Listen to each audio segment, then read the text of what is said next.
Cette semaine à Fedoux part une nouvelle fois à la rencontre d'un meilleur ouvrier de France. Après Lyon et Nancy, direction les Vosges pour cuisiner en compagnie de François Lachaud.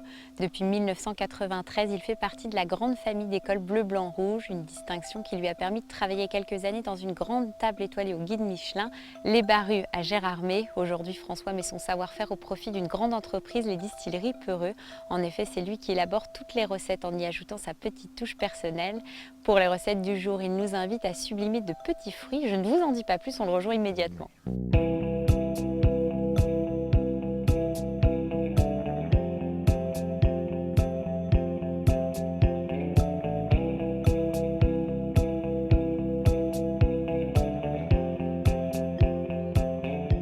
Donc François, on a des gambas. Qu'est-ce qu'on va faire aujourd'hui en entrée avec ça? Alors aujourd'hui, on va faire une queue de gambas en croûte de cadaïf, céleri rémoulade et vinaigrette au cassis peureux. Ok, donc on commence par quoi? On va décortiquer les gambas, enfin Ouais. les queues, en gardant la dernière nageoire. Donc hop, j'enlève on enlève la la tête. On enlève un peu s'il y a un petit peu de corail, on enlève. D'accord. Hop, et on retire tout sauf la Tout dernière sauf, voilà, nageoire. sauf la dernière. Ce qui va permettre de... Et le dernier anneau aussi, on le laisse, sinon, voilà, vous voyez celui-là.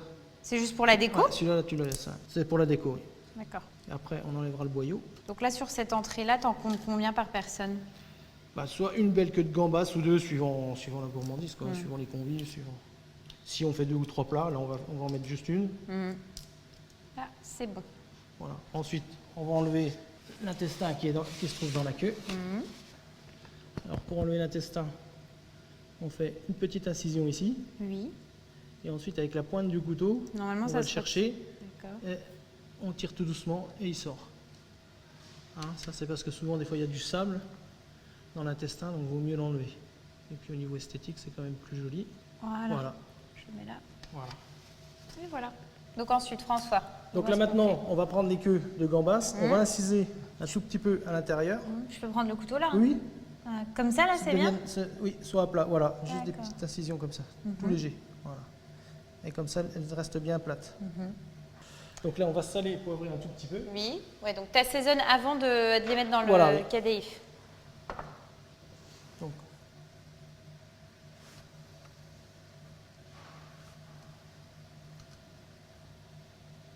bon léger.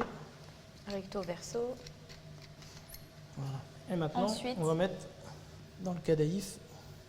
C'est quoi exactement, François, le cadaïf? Le cadaïf, c'est une pâte, ça s'appelle aussi cheveux d'ange, c'est fait à base de farine de froment. Ça vient donc d'Orient. Hein, Turquie et Orient, ça sert beaucoup dans les desserts, ils s'en servent beaucoup dans leurs desserts. Hein, c'est la date exacte de cette matière, on la connaît pas, on ne sait pas à partir de quand ils ont utilisé ça, mais apparemment c'est très très vieux. Et toi, tu l'as utilisé dans quel cas, par exemple? En salé, là, donc là, on va faire les Donc, gambas. voilà, on l'utilise toujours pour donner du croustillant, donc on peut faire aussi bien de la viande qui va être, mais c'est frit, hein, ça va être toujours frit. Après, c'est pareil, on peut faire des petits coussins, hein, on le passe un peu au beurre clarifié, on fait des petits coussins comme ça, et là, on peut passer au four de façon à ce que ça devienne croustillant, puis poser quelque chose dessus. On peut faire plein de choses, plein de choses. T'aimes bien, toi, récupérer comme ça, justement, des produits qui ne sont pas trop utilisés, voilà. et puis te dire, tiens, je vais les d'autres associer fins, avec ça, voilà, ça, s'en ça. servir sur d'autres... Pas l'utiliser en dessert, par exemple. Voilà, pas ouais. Donc là, on va commencer à enrouler. Alors, il faut essayer d'enrouler bien serré. D'accord. Bien serré et il ne faut pas repasser 2 fois forcément. Un petit peu quand même pour que ça couvre bien partout. Et après, tu coupes quand tu arrives au bout. Voilà. Et ça va tenir? Ça tient, on le cale, on le pose bien là où il y a la soudure, en dessous. Et voilà. on laisse. Je vais faire l'autre. Là, tu penses que j'en aurai assez? Je pense, non? Normalement, je pense. Il faut vraiment Il faut tirer. bien le tendre. Voilà. Bah, c'est pas mal, non? C'est pas mal. Non. Ou tu penses que je vais jusqu'au bout? Encore, tourner un tout petit peu. Et voilà. Comme ça, on le garde en dessous. Et voilà, comme ça. C'est rigolo. Alors toujours bien le maintenir humide, hein, le cadaïf, hein, parce que c'est quelque chose qui sèche très vite. Donc toujours le mettre dans un torchon humide, parce qu'autrement quand on le travaille il sèche, et après s'il est trop sec on n'arrive plus à le travailler. Voilà. Voilà. Et ben voilà. C'est pas mal. Donc on va faire la vinaigrette, François? On va faire la vinaigrette, oui. Voilà, donc on va faire un petit peu d'échalote ciselée. Oui, je te laisse faire. Parce que si tu Tu veux pas te veux... couper les doigts? Bah, d'une part, c'est pas ça, c'est que tu fais beaucoup... Enfin, ça, c'est un truc, les chefs, vous maîtrisez. Moi, je vais le faire grossièrement et je suppose que tu veux quelque chose de très fin. Voilà. Regarde. Ah, tu perds pas la main. Non. Ça, c'est un truc qu'on n'oublie pas. C'est vrai que ça, c'est quelque chose qui reste bien. Ouais, ça se perd pas, la cuisine. Non. Quand on sait, faut qu'on aime. Voilà. Donc, que ce soit très très fin.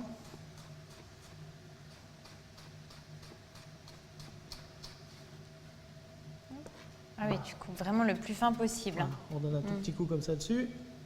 Et là, voilà, vraiment une petite échalote vraiment toute fine. Hein, pour que ce ne soit pas désagréable quand on la retrouve sous la dent. Malgré tout, c'est assez puissant. Alors ensuite, on va mettre 3 cuillerées de jus de cassis, que le jus pour l'instant. Il y a de l'alcool? C'est à 15 degrés. D'accord. Hein, c'est une liqueur. C'est des grains de cassis, c'est le même principe que la griotine, mais avec le grain de cassis. Donc ça, c'est le noir de Bourgogne, hein, qui vient, donc c'est pas très loin, il vient du côté de Dijon. Et donc qui est mis dans la liqueur, hein, qui est conservé dans cette liqueur. Et ça, ce type de produit-là, on peut l'utiliser comment? En dessert, en salé avec les sauces, avec les gibiers, avec les volailles. Pour faire un kir, c'est sympa quand on fait un kir de trouver des petits grains de cassis au fond de son verre. Dans les desserts, on peut s'en servir pour faire plein de choses, dans les mousses, dans les glaces. Donc là maintenant, on va mettre une cuillerée de vinaigre balsamique, un bon vinaigre. Toujours sur le balsamique, c'est vrai qu'on trouve des tas de balsamique, mais ouais, toi, tu es partisan du privilégier du bon balsamique. Produit. Parce que c'est vrai que les balsamiques, c'est un produit. Il n'y en a pas, tu en trouves à tous les prix, de toutes les façons. Bon, après, voilà, c'est quand on va sur des balsamiques comme ça, c'est un petit peu plus onéreux, mais au moins, au bout du on a compte, quelque on s'y chose. retrouve. Il n'y a pas besoin d'en mettre trop. Et là, c'est sur de l'huile d'olive. Ça, c'est une huile d'olive, donc première pression à froid, vierge, italienne. D'accord. Ça, c'est pareil, bon donc, produit. Bon produit, mais en Italie, on a quand même une huile d'olive qui va être un petit peu plus verte, un petit peu plus, on va dire, herbacée, hein, c'est un peu plus soutenu. L'huile française est très ronde. Là, on est sur des huiles un petit peu plus soutenues. Et c'est ce que tu recherches dans cette vinaigrette. Là, voilà. Alors surtout, ce que je ne veux pas, c'est que la vinaigrette se lie, s'émulsionne. Hein, parce que pour avoir sur l'assiette, après, quand on va la poser, ce qu'on appelle ça tranche, et c'est ça qui va faire le... D'accord, donc là, tu ne vas pas la toucher, tu vas la laisser comme ça. On va saler et poivrer. Oui, donc tu assaisonnes, mais tu ne vas pas la mélanger. Voilà. Mais au niveau du goût, tu auras quand même quelque chose ah oui. que tu veux, même si ce n'est pas vraiment mélangé, bah, tu retrouves des voilà, goûts ici et là. Voilà, on retrouve... voilà. Quand on va bien la poivrer. Et là, tu vas la laisser, elle est quasiment prête? Elle est prête. D'accord. Et on ne va pas du tout mettre de petits fruits à l'intérieur? À la fin, on va les mettre. On va les égoutter et on les mettra dedans.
Eh ben allez, on va goûter. Hein. Alors. Ah, t'as vu le croustillant? On a presque du mal à piquer la fourchette dedans. En tout cas, c'est super sympa le visuel. Donc tu prends un petit peu de sauce. Voilà, on va mettre un petit peu de sauce, un petit grain de cassis.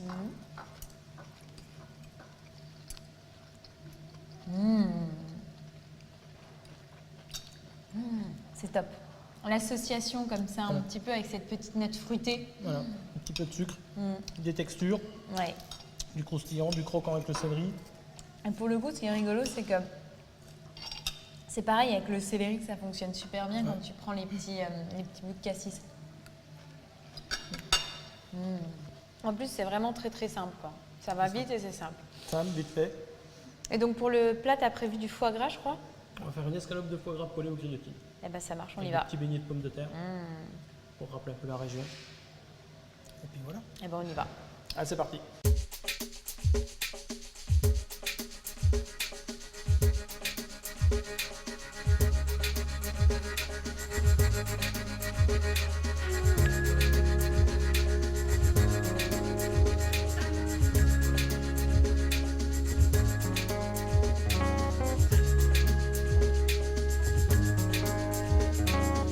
He was in section A to G. She was under H to T. Their eyes met across the queue. Look at you. He asked her for her current address. She blushed and said how her hair was a mess. He said, I'd really like to go out with you. He said, we'll wait till Gyro Day, and that way the Queen can pay. So I'll pick you up tomorrow. She answered wearing slippers. Said she couldn't. Voilà, on va faire suivre les échalotes. Donc un peu de beurre. Un petit peu de beurre. Donc toi ici François, à chaque fois que tu penses une recette, tu associes les produits Voilà. d'ici. Voilà, on essaye en général de penser griotine, cassis, framboisine ou alcool divers, alcool de fruits. D'accord. Et après, voilà, on pense à la recette et on se dit, tiens, ça, après on met les ingrédients en fonction, quoi. Et tu as élaboré combien de recettes depuis que tu es là? Beaucoup. Ouais, déjà pas mal. Le nombre, je sais pas. Et c'est principalement quoi? C'est des terrines On a déjà oui, toute notre gamme de terrines qui sont en vente au magasin. Et puis après, bon, on a tous les petits fascicules recettes qu'on donne aux clients au magasin également. Après, on crée des recettes aussi pour certains clients, enfin, les recettes de chocolat également, recettes de confiture. Les desserts. Les macarons, les desserts. Ça représente déjà beaucoup de recettes. Elles sont toutes dans l'ordinateur, mais c'est vrai que quand tu veux... Ouais, les unes assemblées aux autres, c'est assez impressionnant. Ouais, c'est impressionnant. Oui, moi-même, ça m'impressionne des fois parce que ça va les cours aussi, il y a les cours, il y a toutes les recettes. Et donc les cuisines traditionnelles et les restos, ça te manque pas tant que ça ou un petit peu de temps en temps quand même? Un petit peu quand même. Ouais, c'est pas le même. Même si tu restes chef, t'élabores des recettes, t'as moins C'est tout aussi intéressant, la hein, relation. c'est tout aussi intéressant. Mais c'est vrai que malgré tout, mon premier métier, c'est le fourneau. Il n'y a pas cette saisonnalité de la carte, Voilà, des choses voilà. comme ça. Moi, ce qui me manque, ça fait 5 ans maintenant qu'on est ouvert ici. Ce qui me manque, ça fait 5 ans que j'ai pas touché une truffe. Et ça me fait mal, ça me manque. Non, rien que le fait, parce que quand tu touches une belle truffe, quand tu touches un beau foie gras, tu vibres, tu as quelque chose qui se passe en toi. Et ça me manque. Ça, tu vas toucher un beau produit, une belle Faudrait truffe. trouver une terrine, quelque chose comme ça, Ouais, je crois avec bien, de la ouais. truffe. Alors là, tu vois, je mets un petit peu de sel sur mes échalotes. Oui. Quand on fait suer un légume, toujours le saler un petit peu parce que ça lui fait cracher son eau, le sel. Et on aura beaucoup moins de chances de le faire colorer. Puisque suer, c'est toujours l'amener un petit peu en cuisson sans coloration. Donc là, après, on va mettre un petit peu de vinaigre d'Excellence. Oui. Pareil, toujours sur... Alors là, on est un petit peu sur l'aigre doux. Donc là, on met le vinaigre d'Excellence, puisqu'on va avoir le vinaigre qui va donner un petit peu d'acidité. Et les griotines qui vont On apporter va avoir un la petit grillotine peu qui va apporter un petit peu de sucre. Donc on voyage toujours dans un univers un peu de sucré-salé, un peu... Mais Tout c'est en vrai qu'il subtilité. y a beaucoup de gens qui disent toujours « Ah, le Ah, sucré-salé, j'ai j'aime pas horreur de ça. ça Ouais, c'est vrai. ». Mais quand c'est bien équilibré, souvent une fois qu'ils ont goûté, ça passe bien. Ouais, donc pour toi, c'est quand on mange du sucré salé, quand on peut dire ça c'est bon, c'est que c'est bien maîtrisé. Voilà. C'est que L'équilibre l'équilibre est entre bon, les ouais. deux. Parce que est des bien. fois, tu as des sucrés-salés qui sont sucrés. Quoi. Ouais, c'est Et vrai. là, c'est vraiment dommage. Maintenant, on va mettre la crème de balsamique. Donc c'est des balsamiques qui sont réduits puis un petit peu épaissis. On en met pas mal. Hein. Oui, il en faut pas mal.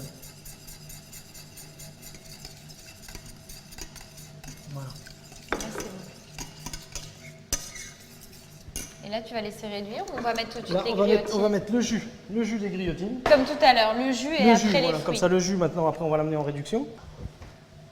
Et puis comme ça, on passe le jus. Ouais, parce que souvent, tu Parce que, l'utilises, c'est ça que voilà, tu veux on dire. l'utilise parce que souvent les gens ils disent ah bah oui mais le jus c'est bon mais qu'on ne sait pas quoi en faire. Ouais, c'est Et vrai. Le jus on fait de la sauce avec.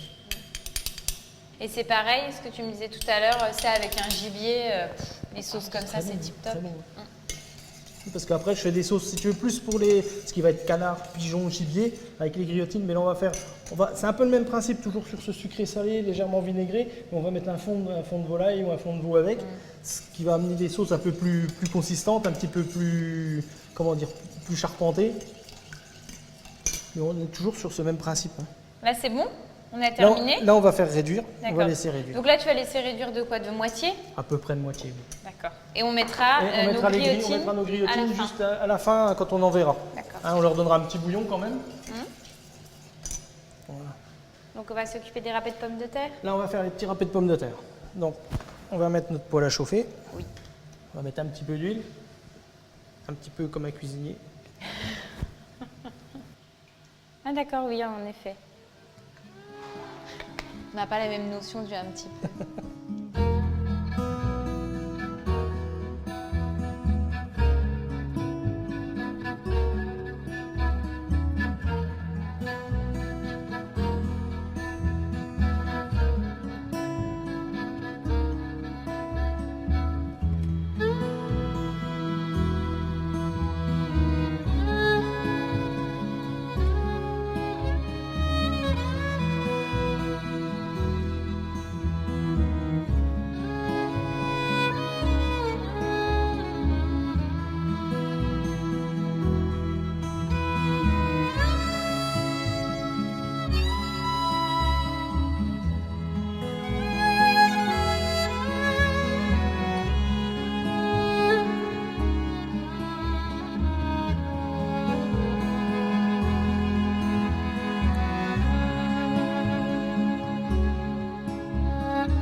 On y va? Allez. Verdict? Bah allez, on va goûter.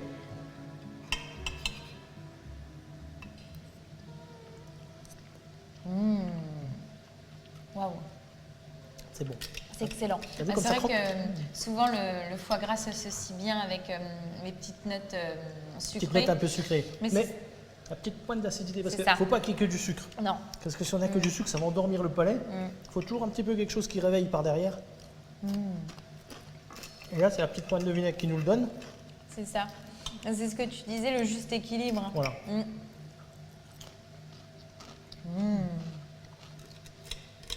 C'est très bon. Bah, elles sont très très bien ces râpés de pommes de terre. Voilà. Moi, j'aime, tu vois, comme ça croque. Ouais, elles sont J'aime ça croustille parce que croustillantes. le foie gras qui est un petit peu souple, le croquant, c'est bon. Et qu'est-ce que tu nous as servi alors avec ça? Alors là, avec, François j'ai servi quelque chose d'assez incroyable. C'est un vin de Franche-Comté D'accord. qui est fait à Charsène. C'est un pinot noir. On ne peut pas dire que c'est un grand vin, mais c'est très bien fait. Bon. C'est On super va le bon. goûter? Eh ben, on va le goûter. Et tu vas être surprise parce que personne ne pense qu'en Franche-Comté on fait du vin.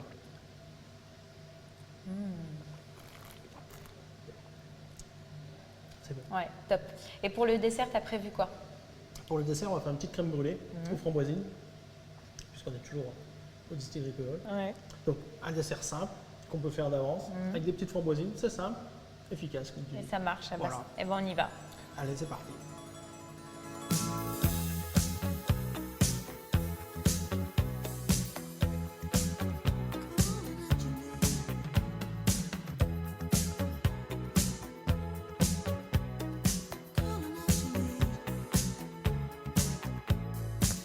Can you hear me calling out your name? You know that I'm falling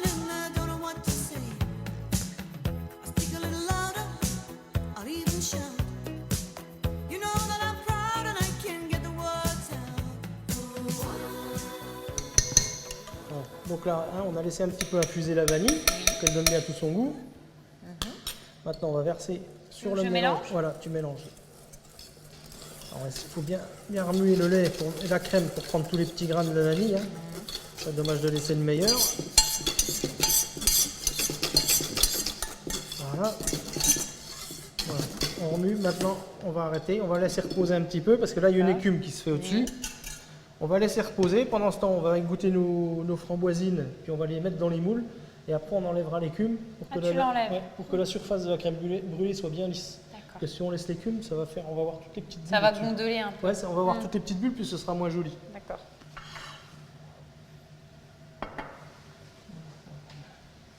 Donc on va en mettre 6 par crème brûlée. Donc là, on va bien les égoutter. D'accord.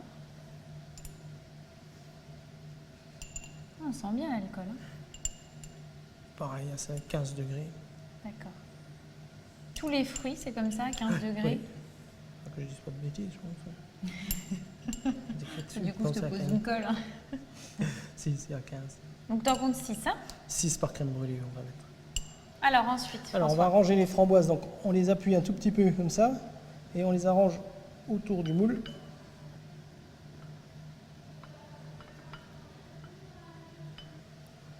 Ouais, tu les disposes comme ça. J'appuie un peu dessus parce qu'autrement ça dépasse de trop. Et là, on va retirer l'écume. Et on va enlever l'écume. Voilà, donc là, on va prendre l'écume. Dès que tu fais une crème brûlée, tu fais ça. Voilà, tu oui. retires l'écume pour que Enlever ce soit l'écume. vraiment quelque chose de parfait. C'est une histoire de présentation, voilà, c'est pour qu'elle soit bien lisse au-dessus. Ça, c'est une recette que tu as eue. Ça, c'est une recette que j'ai eue quand j'allais chez Joël Robuchon. D'accord. À la base de crème brûlée. Après, ici, on a rajouté les Oui. guillotines. En général, quand tu as une recette comme ça qui fonctionne, de toute façon, tu la gardes. Bah voilà, on la garde et puis D'établissement en après, établissement, tu après promènes tes on, recettes on avec ajoute toi. des choses. Ouais, après, on peut faire, quand j'étais en Bourgogne, je faisais au pain d'épices. On peut la faire à l'anis, on peut la faire. Après, on peut mettre tous les arômes qu'on veut. Ouais, tu retires vraiment toute l'écume. Bah, le maximum. Après, si on n'enlève pas, c'est pas non plus Dramatique en mortel, soi, d'un hein, point de vue voilà. du goût, il n'y a pas d'altération. Non, il n'y aura pas de C'est une histoire de uniquement, présentation. esthétique. D'accord. Voilà. Et donc maintenant, on va remplir les crèmes brûlées. Oui. Toujours en remuant bien. D'accord. Tu veux que je le fasse? Oui, vas-y. Tu remues bien pour bien prendre tous les petits grains de vanille qui sont au fond. D'accord. Voilà. Et ensuite, encore un petit peu. Encore oui. On va recouvrir les framboises.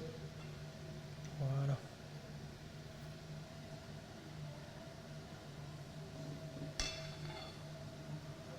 Voilà. Hop là. Et maintenant, donc, on va les mettre en cuisson. Oui. Voilà. Donc là, on va les mettre en cuisson. Donc on met toujours un petit peu d'eau, hein, un petit bain-marie pour maintenir de la vapeur, Oui. de façon à ce que ça ne fasse pas une peau épaisse au-dessus. Hein, parce que si on les cuit dans un four sec, à chaleur sèche, on va avoir une peau qui va être Ça va être désagréable. granuleux Ça va comme être ça. désagréable à manger parce que ça va être résistant quand on va passer la cuillère, puis on va le sentir en bouche.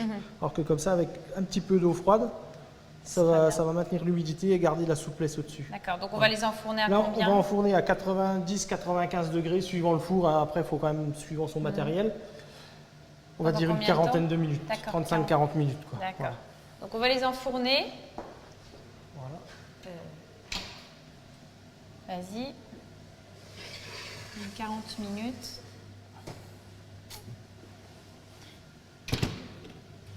D'accord.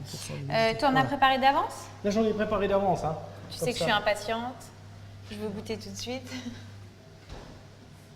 Voilà. Et Donc elles sont génial. cuites, refroidies. Donc Alors. là, maintenant, on va les faire caraméliser avec un petit peu de cassonade. Oui. Hein, puis avec un chalumeau, on va D'accord. caraméliser. Bah, je te laisse faire.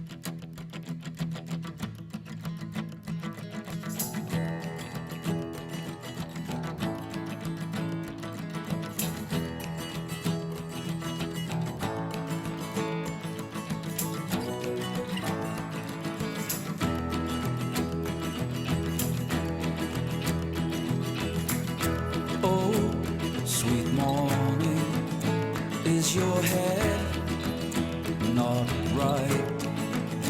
Did you Voilà. Bah, parfait, on n'a plus qu'à goûter. Voilà, il n'y a plus qu'à goûter.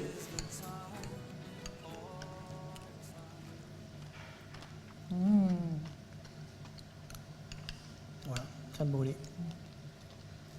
C'est bon. C'est top parce que tu as ce goût très vanillé et le fait d'avoir la framboisine comme ça qui vient, il y a une petite Ça pointe fait tu sais, ressortir. d'alcool et ça fait ressortir tout fait ressortir, le goût, ouais. la vanille, le goût de la Non, crème franchement, brûlée, c'est excellent, c'est très simple, gourmand. c'est pas compliqué. J'adore.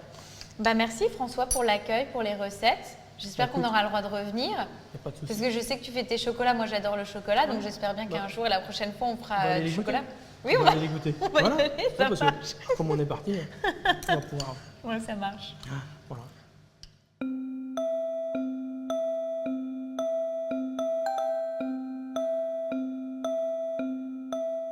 À Feu doux est déjà terminé. Les 3 recettes de François Lachaud sont disponibles sur notre site internet. Rendez-vous la semaine prochaine à Gérardmer à la Petite Sophie.